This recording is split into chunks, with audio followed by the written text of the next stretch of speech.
Proclamación del Evangelio de Jesucristo según San Marcos.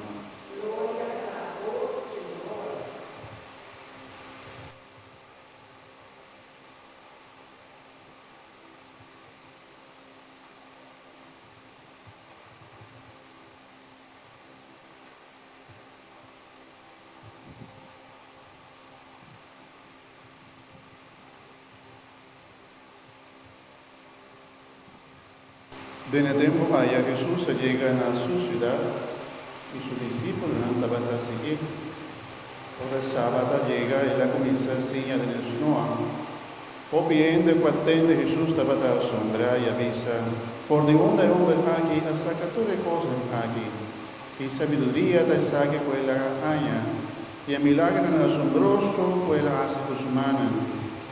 Esa que no está carpinte.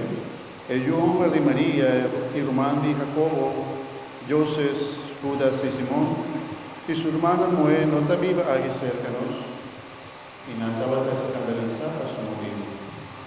Jesús avisará, un profeta está honrado caminar, menos a su mes ciudad, menos su mes familia y de su mes casa. Y Jesús no puede hacer ningún milagro, que únicamente la cura de un enfermo, poniendo más preparado, era queda asombrada y gran incredulidad.